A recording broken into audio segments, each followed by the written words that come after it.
Hello and welcome to AI Market News by LM. Before we jump into today's deep dive on the financial landscape, we just have a quick mandatory note we need to share first.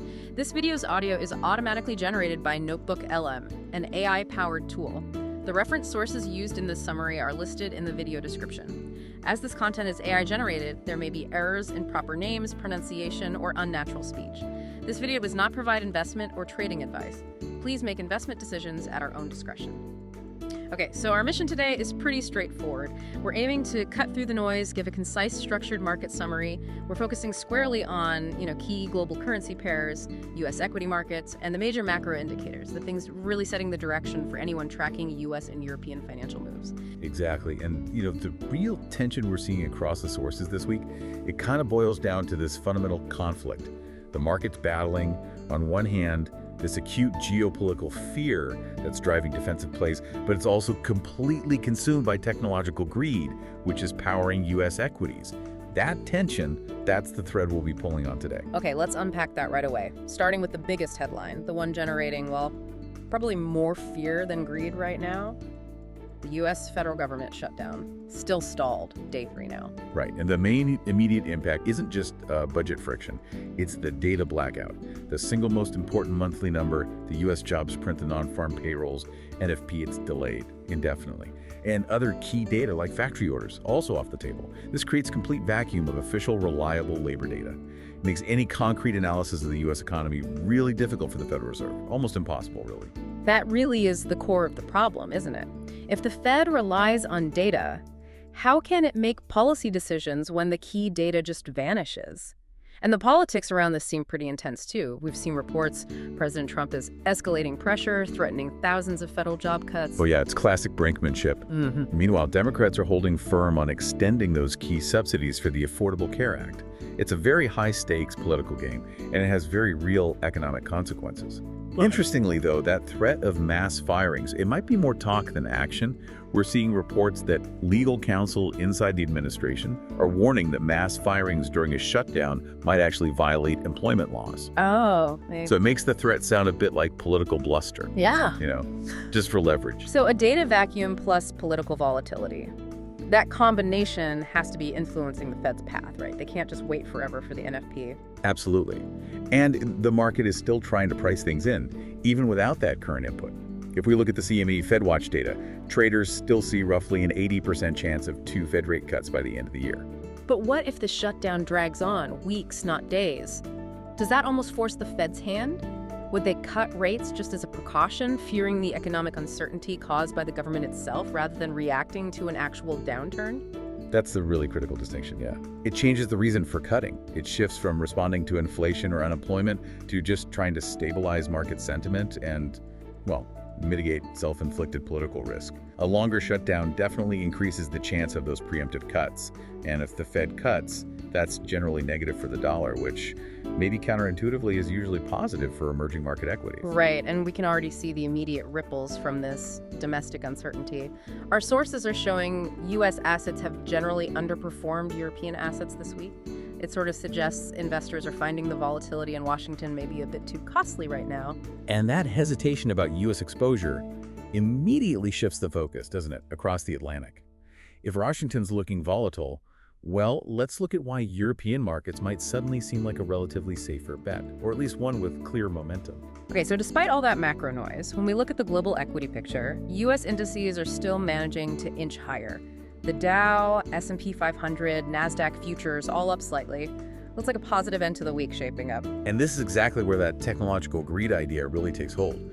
The market is largely shrugging off the shutdown because the momentum behind the tech and AI story is it's overwhelming right now. Yeah. Earnings expectations, infrastructure deals, they're acting like a huge shield against standard macro risks at the moment. But U.S. valuations are still looking pretty stretched. Various news commentary keeps pointing out the high PE ratios. So if U.S. stocks are seen as too expensive, where are analysts suggesting people look for value instead? Well, they're definitely advocating for looking beyond U.S. borders. One area getting attention is the Swiss equity market. Its main strength is its exposure to those niche defensive sectors like pharma and healthcare. They offer stability pretty much regardless of the broader economic cycle. And as we just touched on, emerging markets remain attractive, especially with that potential weak dollar scenario playing out. Okay, shifting back to Europe then, we are seeing some genuine signs of strength there beyond just being comparatively safe. Yeah. Euro Stoxx 50 futures look like they might actually break out of the recent ranges. Where are the specific bright spots? Spain and Italy are showing some impressive resilience. Spain reported a really strong services PMI, 54.3. That's a healthy expansion signal. Italy's showing relative strength too, partly driven by high-volume Telecom Italia. They seem to be capitalizing on some significant AI infrastructure deal announcements. But the European story is also deeply complicated by this surge in geopolitical fear. We can't really talk about European markets without looking at the defense sector. Defense stocks, like Rheinmetall, for example, were noticeably up today. That's not driven by earnings, is it? It's driven by rising security concerns. Absolutely. And the risk is becoming very visible, to the general public, not just analysts watching screens. We had drone sightings forcing Munich airport closures, that's Germany's second largest hub, shut down temporarily. Then you have reports of a Russian vessel spotted near a key Polish gas pipeline. Yeah, those aren't abstract threats anymore. Those are physical risks to infrastructure, to daily life. Precisely. And this environment creates real urgency around defense spending. We're seeing ongoing discussions about providing Ukraine with longer-range weapons, especially after President Zelensky's talks in Copenhagen. Every incident like this, every confirmed threat, it just validates the investment case for the defense sector. It highlights that Europe is actively rearming. Okay, let's pivot now to currencies and bonds. Starting with the US dollar versus the Japanese yen, trading around 147.25. The yen weakened quite a bit after those comments from Bank of Japan Governor Ueda. Yeah, Ueda stuck to the BOJ's classic non-committal stance. He basically reiterated that the bank will assess the certainty of hitting the price target before making any policy shifts. Essentially, no clear timeline for tightening, and that encourages yen selling. But the really interesting story here is the implied volatility.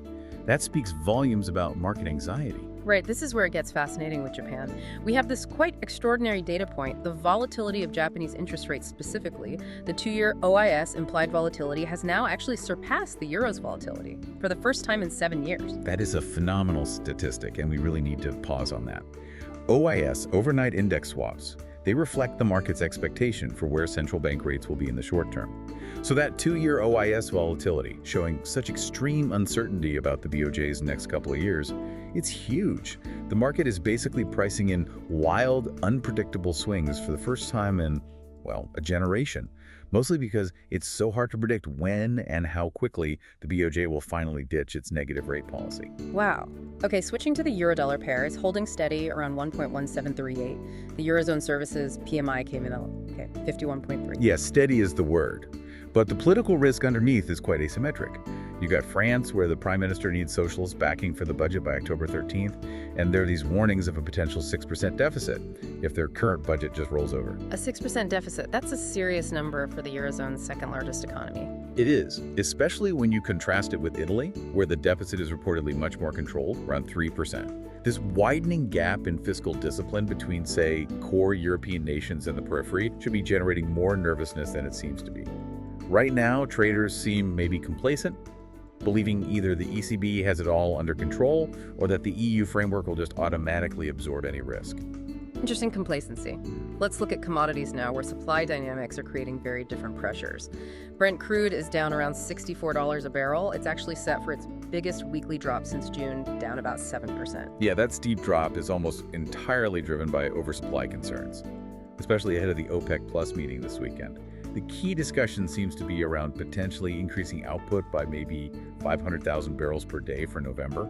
If they actually do that, that extra supply is definitely bearish for oil prices, more so than any geopolitical risk premium right now. Yet at the same time, gold keeps climbing, set for a 7th consecutive weekly gain. That looks like pure safe haven trading. It absolutely is. Gold loves global uncertainty, political shutdown risks, geopolitical tensions, it thrives on it. And simultaneously, we're seeing renewed optimism, maybe surprisingly, in risk-on digital assets. Bitcoin is trading above $120,000, hitting a 7-week high.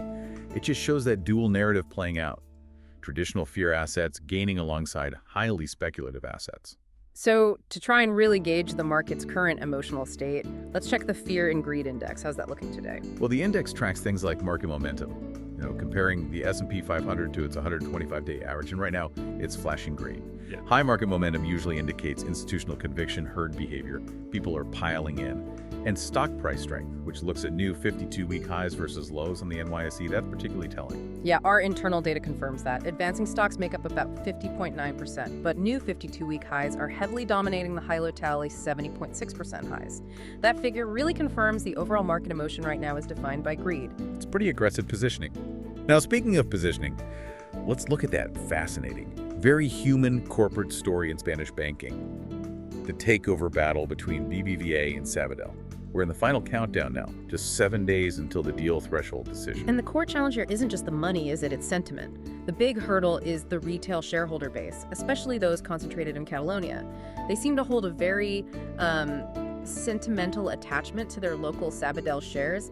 Getting that 50% acceptance threshold looks incredibly difficult when emotion is driving investment choices like that. Right, that sentimental holding means they see the bank as part of their community, not just a ticker symbol on a screen. BBVA is trying to force the issue. Their chairman ruled out offering a higher price or better dividends. But Sabadell's CEO is playing it cleverly. They're suggesting BBVA might lower the acceptance threshold to maybe 30%, which under the rules would require a second cash-only offer later at the same or maybe even a higher price. It's a strategy that actually encourages current shareholders to hold out for a better deal. It's a real high-stakes psychological game. Okay, switching gears quickly to corporate logistics. Boeing's flagship 777X jet is facing another pretty significant delay. Now looking at commercial service in early 2027 instead of next year. That's more than just a scheduling problem. That could mean billions in accounting charges for them. Oh, it's a massive logistical and operational headache for a company already dealing with significant production issues. A delay of that size sends a pretty strong signal about the fragility of complex global supply chains and, well, manufacturing execution. On a more positive note, though, for the finance world, we should probably mention Bridgewater Fund's flagship macro fund. It's apparently soared 26.4% in the first 9 months of this year. That's tracking its biggest annual gain since 2010. That is impressive performance, yeah. And its success was apparently helped significantly by capturing the upside in those surging U.S. shares, the tech and AI boom, and also navigating the volatility spurred by geopolitical risks and trade wars. So perfectly exploiting both the greed and the fear narratives we've been talking about. Okay, finally, let's look ahead. The upcoming economic schedule, referencing data from investing.com. What key signals are we still waiting for today? Well, we definitely need to watch the ISM non-manufacturing PMI.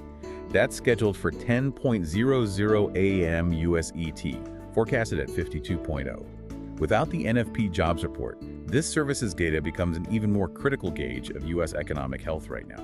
Right, and for anyone trying to read the Federal Reserve's mood, there's a whole series of officials scheduled to speak tonight and this evening. We've got Fed's Goolsbee, Fed's Logan, and Fed Governor Jefferson. Their comments will be heavily scrutinized, especially regarding how they plan to handle policy with this data blackout. We also expect the U.S. Baker Hughes oil rig count later today gives a forward look at U.S. domestic production, and the CFTC speculative net positions data, which tells us exactly how traders are positioned in key commodities and currencies. So as we wrap up this deep dive and head into the weekend, what does this really complex picture of global markets tell us overall? What are the main takeaways? I think the overriding takeaway is the surprising resilience of U.S. equity markets, even facing severe domestic political risk. The market seems largely protected from the shutdown uncertainty because the sheer momentum of that AI and tech narrative, that technological greed, is just too powerful to overcome right now. Okay, resilience driven by tech greed. What else? Secondly, that incredible volatility spike in Japanese rates, highlighted by the 2-year OIS surpassing the euro's India. It confirms the BOJ's careful, non-committal stance is creating massive underlying uncertainty. It signals that a major policy shift is definitely feared, even if it's not fully priced in just yet. Right, massive uncertainty around the BOJ. And the third point. And finally, that geopolitical fear we discussed, it's driving real capital deployment. Defense stocks are firmly in the spotlight. They're gaining on those acute, very visible European geopolitical risks, everything from drones, closing German airports, to naval vessels near critical Polish infrastructure. The fear is translating into investment. So the key dynamic really remains that complicated dance, doesn't it? Between genuine fear driving safety plays and this unabated technological optimism powering returns. It's a market where caution and, well, exuberance are coexisting in a pretty uncomfortable proximity. Thanks for watching. Don't forget to like and subscribe.